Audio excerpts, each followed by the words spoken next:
அனைவருக்கும் வணக்கம். தென்காசி மாவட்டம் ஆலங்குளம் பக்கத்தில் நெட்டூர் கிராமத்தில் நேற்று ஒரு திருமணம். சரியா மாலை 5:30 மணிக்கு திருமண வீட்டுக்குள்ள புகுந்த ஒரு 5 பேர் கொண்ட கும்பல் கையில் அருவா கத்தியோட சகட்டு மணிக்கு வெட்டுறாங்க. இப்படி சகட்டு மணிக்கு வெட்டினதுல கிட்டத்தட்ட 6 பேருக்கு கடுமையான காயங்கள் ஏற்பட்டு கை காலெல்லாம் கிட்டத்தட்ட தொங்குற நிலைமைக்கு போயிடுது. அரசு மருத்துவமனைக்கு அவங்க சேர்க்கப்பட்டு உயிருக்கு ஆபத்தான நிலையில போராடிக்கிட்டு இருக்காங்க. இந்த சம்பவத்துக்கு பின்னாடி ஏதாவது முன்விரோதம் இருக்கா? யார் இந்த கும்பல்? எதுக்கு வெட்டினாங்க? நாங்குநேரி பெரும்பத்தில் நடந்தது போலவே இது நடந்திருக்கிறதா? இதனுடைய பின்னணி என்ன அப்படின்னு சொல்லி விசாரிச்சா ஒரு பெரிய அதிர்ச்சி காத்திருந்துச்சு. நீதி வழங்கும் போது அண்ணன், தம்பி, சொந்தம், பந்தம், பணக்கார, ஏழை எதையுமே பார்க்க கூடாதுடா. நாயத்தை மட்டும் தான் சொல்லணும். திருமண வீட்டில் வைத்த பேனர் சர்ச்சையால் தென்காசி மாவட்டம் ஆலங்குளம் நெட்டூர்ல 5 பேருக்கு வெட்டு, 5 பேருக்கு கத்தி குத்து அப்படின்னு செய்திகளில் பார்க்க முடிஞ்சு. உண்மையிலே திருமண பேனர் தான் பிரச்சனையா அப்படின்னு விசாரித்து பார்த்தா நேற்று மாலை, அதாவது வெள்ளிக்கிழமை மாலை ஒரு 5:30 மணிக்கு தென்காசி மாவட்டம் ஆலங்குளம் பக்கத்தில் நெட்டூர் அப்படிங்கிற ஒரு கிராமம் இருக்குது. இந்த கிராமத்தில் ஒரு திருமண வீடு. ஒரு 5 பேர் பைக்கில் வரானுங்க. பைக்கில் பைக்கை ஸ்டாண்டை போட்டு கையில் வச்சுருந்த அருவா கத்தி இதை வச்சு கண்ணா பின்னான்னு கையில் தென்படுற எல்லாரையும் வெட்டுறானுங்க. அதில் வெட்டியதில் ஒருத்தருக்கு கால் அப்படி தொங்கிருச்சு. காலில் சதையே இல்லை, கையில் சதை இல்லை, கழுத்தை தவிர. அதாவது உயிரை எடுக்கணும் அப்படிங்கிற என்ன இருந்துச்சான்னு தெரியல. ஆனால் கண்ணில் பார்க்குற எல்லாரையும் வெட்டுறானுங்க. அதில் ஒரு 5 பேர், 4 பேர் அதே ஊரை சார்ந்தவங்க. இன்னொருத்தர் தென்காசி பதியை சார்ந்தவர். இன்னொரு தம்பி சாம்பவர் வடகரை அப்படிங்கிற பதியை சார்ந்த மேலே அடிக்கக்கூடிய ஒரு பையன், பறை அடிக்கக்கூடிய ஒரு பையன். இந்த 6 பேரும் கடுமையாக தாக்கப்படுறாங்க. தாக்கிட்டு இவனுங்க ஓடுறானுங்க. ஓடிட்டு போகிற வழியில் மானூர் அப்படிங்கிற அந்த நெட்டூர்லேருந்து ரெட்டியார்பட்டி வழியாக மானூருக்கு போகிறானுங்க. மானூரில் இவங்க வெட்டிட்டு வரும்போது தகவல் போகுது, இப்படி இந்த மாதிரி வெட்டிட்டு ஒரு கும்பல் போகுது, பைக்கில் போகிறாங்கன்னு ஃபோனில் போகிறாங்க. அங்கே ஒரு 4-5 பேர் மறிச்சிருக்காங்க. மறிச்சதை 2 பேரை வெட்டுறாங்க. அங்கே 2 பேர் வெட்டிட்டு போகிறாங்க. காவல்துறை தீவிரமாக தேடுது. தென்காசி மாவட்ட காவல்துறை, திருநெல்வேலி மாவட்ட காவல்துறை 2 அதிகாரிகளும், அதாவது கண்காணிப்பாளர், சூப்பரண்டா போலீஸ் 2 பேர் வராங்க. காவல்துறை குவிக்கப்பட்டு தேடுதல் வேட்டை கிட்டத்தட்ட 5 தனிப்படைகள் அமைத்து தேடுதல் வேட்டை துவங்கப்படுது. இதில் ஒரு 2 பேர் கருவக்காட்டுக்குள்ளே ஒளிஞ்சுக்குவாங்க. ட்ரோன் கேமரா விட்டு காவல்துறை அவனை 2 பேரை கைது பண்ணுறாங்க. கிட்டத்தட்ட இது வரைக்கும் 8 பேர் கைது செய்யப்பட்டிருக்காங்க. அந்த 8 பேரில் 6 பேர் கிட்டத்தட்ட 19-20 வயசு, 2 பேர் 16 வயசு. சின்ன பசங்க எல்லாருமே இந்த பள்ளிக்கூடம், கல்லூரி முடிக்கும் தருவாயில் இருக்கக்கூடிய இளைஞர்கள். அப்போ இவங்களுடைய நோக்கம் என்ன? இந்த 2 வெட்டுப்பட்டிருக்கக்கூடிய இந்த 6 பேருக்கும், இந்த வந்த 5 பேருக்கும், இல்லை கைது செய்யப்பட்டிருக்க இந்த 8 பேருக்கும் பின்னணி என்ன முன் விரோதம் அப்படின்னு விசாரித்து பார்த்தா முன் விரோதமே கிடையாது. கடந்த 2 நாளைக்கு முன்னாடி, அது அந்த திருமணத்துக்கு முதல் நாள் இரவு, வியாழக்கிழமை இரவு, இந்த ஊரில் ஒரு பதாகை வச்சுருக்காங்க, ஃப்ளெக்ஸு. இந்த ஃப்ளெக்ஸில் சண்டைன்றாங்களே, பேனர் சர்ச்சை. பேனரில் ஏதாவது ஒரு குறிப்பிட்ட சாதியை குறித்த அடையாளங்கள் இருந்தால் அது பேனர் குறித்த சர்ச்சையாக மாறலாம். ஒன்றுமே இல்லை, ஒரு குடும்பத்துடைய திருமணம். அந்த குடும்ப திருமணத்திற்கு அவங்களுடைய புகைப்படங்கள்லாம் போட்டு ஒரு பேனர் வைக்கிறாங்க. அந்த பேனரில் எந்த வாசகமும் சாதிய ரீதியாகவோ, இல்லை இன்னொருத்தரை இழிவுபடுத்துவது போலவோ, இல்லை மத ரீதியாகவோ எதுவுமே இல்லை. இந்த பதாகையில் ஏதாவது ஒரு தவறான வார்த்தை இருக்கா? இல்லை.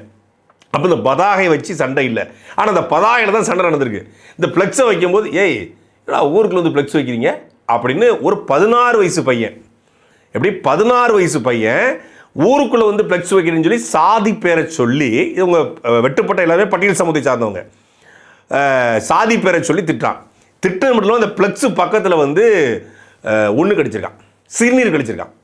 ஏன்னா ஊருக்குள்ள சிறுநீர் கழிக்கிற அப்படின்னு சொல்லி இவங்க அந்த பையனை போய், அந்த பையனை அடிக்கலை. ஐயோ, ஏன்னா அவன் சாதிய வெறியோட ஃப்ளெக்ஸை பார்த்து இந்த ஊருக்குள்ள இந்த சாதிக்கார பயிலுக நீங்கள் ஃப்ளெக்ஸ் வைப்பீங்களாடா அப்படின்னு சொல்லி திட்டுறான். உடனே இவங்க காவல்துறைக்கு புகார் கொடுக்குறாங்க. காவல்துறை வருது. காவல்துறை அந்த பையனை கூட்டு விசாரிக்கிறாங்க. அப்போ என்ன சொல்கிறாங்கன்னா, அந்த பையனுடைய உறவினர்களை எல்லாம் ஒரே ஊருக்காரங்க. அந்த பையனுடைய உறவினர்கள் படிக்கிற பையன், யார் 11ஆம் வகுப்பு முடித்து 12ஆம் வகுப்பு போகிறான், படிக்கிற பையன். அதனால் நம்ம கம்ப்ளைண்ட் இது வேண்டாம், காம்ப்ரமைஸாக போயிடலாம் அப்படின்னு சொல்கிறாங்க. காம்ப்ரமைஸும் செய்யப்படுகிறது. அந்த பையன் மேலே வழக்கு பதிவு செய்யப்படலை. காவல்துறை வருது. அந்த உறவினர்கள், இந்த பதாகை வச்ச குடும்பம் வருது. காவல் நிலையத்திலே வச்சு காம்ப்ரமைஸ் பண்ணிடுறாங்க. காம்ப்ரமைஸ் பண்ணி அனுப்பின பிறகு, ஏண்டா என் ஊரில், அதாவது அவங்களும் அதே ஊர், இவனும் அதே ஊர், இவன் பிற்படுத்தப்பட்ட சமூகம், அவங்க பட்டியல் சமூகம், ஏன் எங்கள் ஊரில் வந்து நீ ப்ளஸ் வச்சுக்கிட்டு ஊருக்குள்ளே ப்ளஸ் வச்சுக்கிட்டு என்னை போலீஸ்ட்டை போட்டு கொடுத்துட்டோடனே வேறொரு திருமணத்திற்கு அதே ஊரில் வேறொரு திருமணத்திற்கு அந்த பையனுடைய சமூகத்தை சார்ந்தவர்கள் இல்லை வந்து உறவு சொந்தக்காரங்க வந்திருக்காங்க. அம்பாசமுத்திரம் இந்த பகுதியிலேருந்து வந்திருக்காங்க.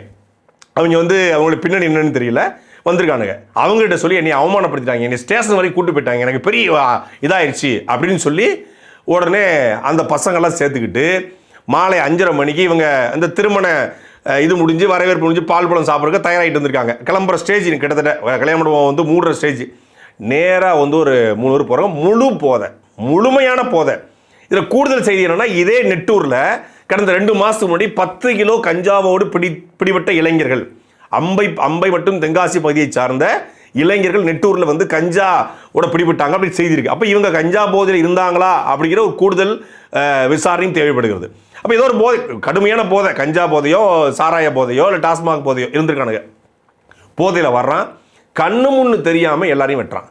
வெட்டிட்டு அப்படியே அங்கிருந்து ஓடி போய் மானூரில் வெட்டிட்டு எஸ்கேப் ஆகி போயிடலாம் அப்படின்னு போயிருக்கா. அப்புறம் காவல்துறை ஒரு 8 பேரை பிடிச்சிங்க. இன்னும் இதில் வேற யார் யார் இருக்காங்க, இந்த 8 பேர் மட்டும்தானா இல்லை வேற யாரும் இருக்காங்களா அப்படிங்கிறத காவல்துறை தனிப்படை போட்டு தீவிரமாக விசாரித்து கொண்டிருக்காங்க. எந்த விதமான முன் விரோதமும் இல்லை. இந்த வெட்டுப்பட்ட 6 பேர் இருக்காங்கல்ல, 4 பேர் இந்த ஊர்க்காரங்க. ஒருத்த வந்து மேலடிக்க வந்த பையன், மாடசாமிங்கிற பையன் மேலடிக்க வந்த பையன், ராஜுங்கிற பையன் உறவினர், அவன் தென்காசியிலிருந்து வந்தவன். இந்த 5 பேரும் ஒரு சமூகம், அந்த மேலக்கார பையன் வந்து வேற ஒரு சமூகம். இங்கே இப்போ இதெல்லாம் தாண்டி சாதிய ஆதிக்கத்தை தவிர, நான் இந்த சாதியில் பிறந்திருக்கிறேன், நான் இந்த சாதி அப்படிங்கிறத திமிர தவிர வேற எதுவுமே இந்த சம்பவத்துக்கு காரணம் கிடையாது.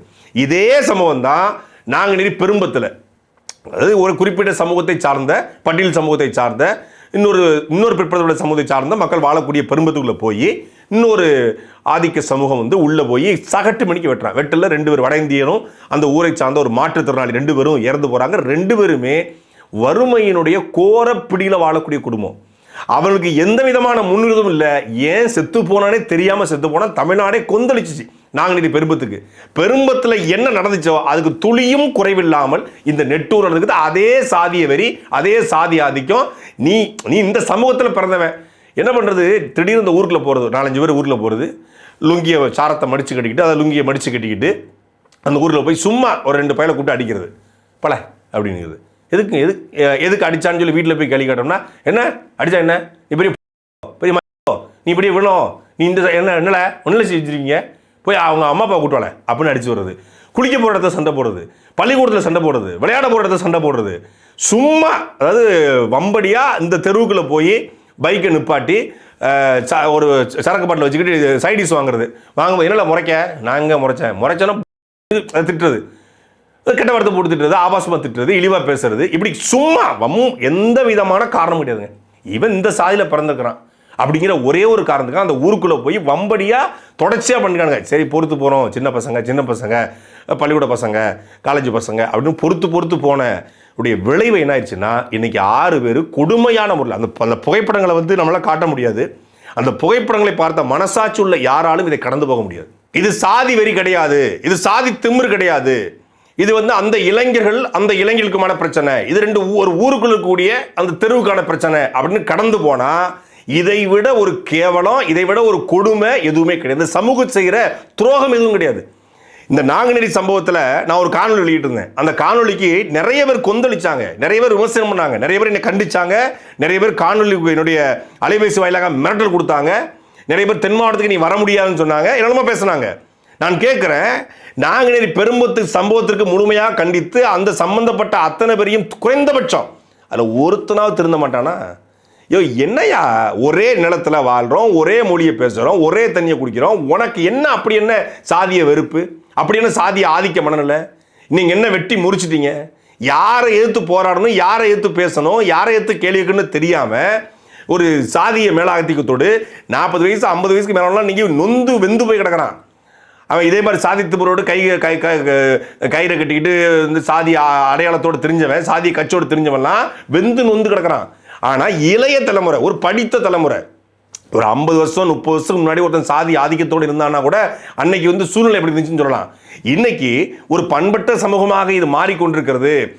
பள்ளிக்கூடம் எல்லாரும் படிக்க ஆரம்பிச்சான், குறைந்தபட்சம் கல்வி உருவாயிருச்சுன்னு சொல்கிறோம். ஆனால் குறைந்தபட்சம் எல்லாரும் படித்தும் கூட படித்தவன் தான் அருவாளை பிடிச்சி சாதி திமிரோட வெட்டுறான்னா இந்த படிப்பு என்ன சொல்லி கொடுத்துச்சு? இந்த கல்வி என்ன சொல்லி கொடுத்துச்சு? இந்த பள்ளிக்கூடமும் இந்த ஆசிரியர் பெருமக்களும் இந்த சமூகமும் இந்த அரசும் இந்த அரசியல் கட்சிகளும் என்ன செஞ்சு கிழிச்சாங்க அப்படின்னு கேள்வி இருக்குல்ல.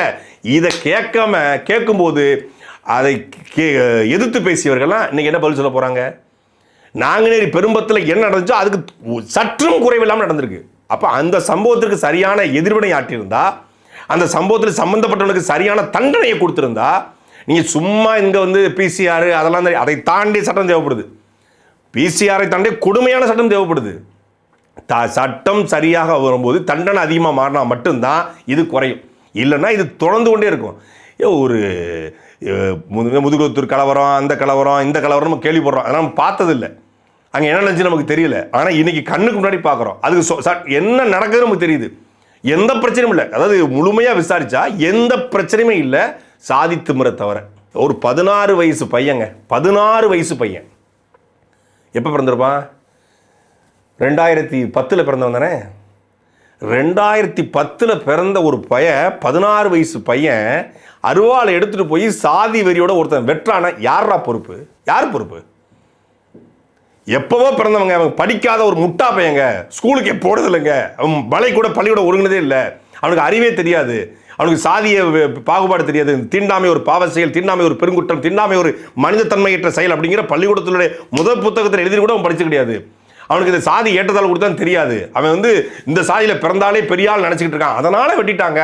அவன் ஒரு கூலிப்படம் வச்சிருக்காங்க, ஒரு சாதி சங்கம் வச்சிருக்காங்க, வெட்டிட்டாங்க. இந்த பயலுக்கு என்ன தெரியும்? 16 வயசு பயலுக்கு, 16 வயசு பயலுக்கு என்னங்க தெரியும்? +1 +2 10th முடிச்சு +1 படிச்சுமா அதிகபட்சம்.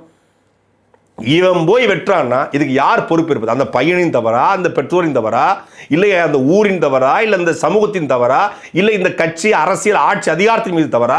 யாரின் தவறு? எல்லாம் சேர்ந்து தவறு. இல்லை எனக்கு உண்மையிலே ஒன்றும் புரியல. இந்த 16 வயசு பசங்க, இந்த 19 வயசு பசங்க, இந்த 18 வயசு பசங்க இவங்களாகவே கூடி வெட்டுறாங்களா, இல்லை இதுக்கு பின்னாடி எதுவும் கேங் இருக்கா? ஏன்னா 16 வயசு 17 வயசு பையன் துணிச்சலா அருவாளை பிடிச்சு வெட்டிட்டு, ஏன்னா வழக்கு வரும்னு தெரியும், உறுதியாக 100 விழுக்காடு வழக்குன்னு தெரியும். வழக்கு வந்தால் சிறைக்கு போகணும்னு தெரியும். சிறைக்கு போனால் வாழ்க்கை கேள்விக்குறியாமாகும். நாளைக்கு அரசு வேலைக்கு போக முடியாது, நாளைக்கு ஒரு காவல்துறை வேலையோ ஒரு கிளர்க்கு வேலையோ எந்த வேலைக்கும் போக முடியாது. தனியாருக்கு போனால் கூட இன்றைக்கி வந்து எஃப்ஐஆர் லிஸ்ட்டை செக் பண்ணுறாங்க, நிற்க முடியாது. ஒரு தேர்தலில் கூட போட்டிப்பட முடியாது, ஒரு வெளிநாடு போக முடியாது, பாஸ்போர்ட் கிடைக்காது, வெளிநாடு போக முடியாது. அப்போ தன் வாழ்க்கையவே தொலைக்கிற அளவுக்கு அருவாள் எடுத்து ஒருத்தன் வெட்டுறானா, அவனா வெட்டுறானா, இல்லை வேற யாரும் ஒரு அமைப்புகள் சங்கம் இயக்கம்லாம் இருந்து நீங்கள் வெட்டுங்களேன் உங்களை நாங்கள் பார்த்துக்கிறோம் அப்படின்னு தூண்டி விட்டு பணம் கொடுத்து அவங்க வழக்கத்தில் நாங்கள் பார்த்துக்கிறோம்னு சொல்லி வெட்ட வைக்குதா? இப்படி சாதி ஆதிக்கத்தோடு இருந்தால் மட்டும்தான் நாங்கள் பிழைக்க முடியும்னு நினைக்கக்கூடிய கும்பல்கள் சேர்ந்து இவனை வெட்ட வைக்குதா, இல்லை அவனா வெட்டுறானா அப்படிங்கிற கேள்வி இப்போ உருவாயிருக்கு. ஆனால் சீமானவர்கள் அடிக்கடி சொல்லுவாங்க, சங்கம் வைத்து தமிழ் வளர்த்தோம் எல்லாம் சரியா இருந்தது, சங்கம் வைத்து சாதி வளர்த்தோம் எல்லாம் சரிவாய் போனதும் பாரு. இந்த சாதிய சங்கங்கள்லாம் கலைக்கப்பட்டா என்னன்னு கேட்குறேன். எதுக்கு இந்த சாதி சங்கம்? அந்த சாதி மக்களுடைய ஓட்டை வாங்குறாங்க. எந்த சாதியும் தமிழ்நாட்டில் ஜெயிக்கல, எல்லா சாதி சங்கமும் தோத்து போச்சு. அப்புறம் எதுக்கு சாதி சங்கம்? அவன் ஜெயிக்கவும் போறதில்லை, யார்கிட்டயோ ஒருத்தர் காசு வாங்கிக்கிட்டு இந்த மாதிரி இளைஞர்களை தூண்டி விட்டு தான் 100 விழுக்காடு பணி செய்கிறாங்க. அப்போ இந்த அதாவது இந்த குற்ற பின்னணி கொண்ட பல்வேறு கொலை வழக்குகள், கொள்ளை வழக்குகள், இந்த மாதிரி கூலிப்படை வச்சிருக்கக்கூடிய நபர்கள் வைத்திருக்கக்கூடிய சாதி சங்கங்களை முழுமையாக தமிழ்நாடு அரசு ரத்து பண்ணணும், அவர்களுக்கு தடை விதிக்கணும். அப்படி தடை விதிச்சா மட்டும்தான் இது போல குற்றங்கள் நடக்காமல் தடுக்க முடியும். ஏன்னா இதுக்கு தூண்டி விடுறவனுடைய வேர் பிடிச்சு போனால் 100 விழுக்காடு சாதி சங்கம் நிற்பான். இவன் உள்ள போறானா, இவனுக்கு எஃப்ஐஆர் போட்டு இவனுக்கு வந்து வழக்கு போட்டு பெயில் எடுக்கிறது, வக்கீல் வைக்கிறது எல்லாம் பார்த்தா சாதி சங்கம் நிற்பான். அப்போ என்ன அவனுக்கு, நம்ம வெட்டினா நம்ம ஒருத்தன் வருவான்டா, நம்ம தலைவன் வருவான்டா அப்படின்னு திமிர் வந்துடுது. வெட்டுனா இவனுக்கு வாதாட கூட வக்கீல் கிடையாது, இவன் ஜெயிலே கழிதுன்னு கடைசி வரைக்கும் கிடப்பான் அப்படிங்கிற பயம் வந்தாதான், சிறையில் அவனுக்கு கடுமையான சட்டங்கள் தண்டனைகள் இருக்குது அப்படின்னா மட்டும்தான் இவன் வெட்ட பயப்படுவான். இப்போ வெட்டியாச்சா சாதி சங்கம் வந்து நிற்கும், இல்லை நீ வெட்டி நான் பார்த்துக்கிறோம்ல அப்படின்னு வந்து நிற்பான். உள்ளுக்குள்ளே போனால் சாதி ஆட்கள் கூட இருக்கக்கூடிய செல்லை கொண்டு போட்டுருவான். அவன் அங்கே சாதாரண சாதி வெட்டி போடுறவன் வெளியே வரும்போது கொடுமையான சாதியில் வருவான்.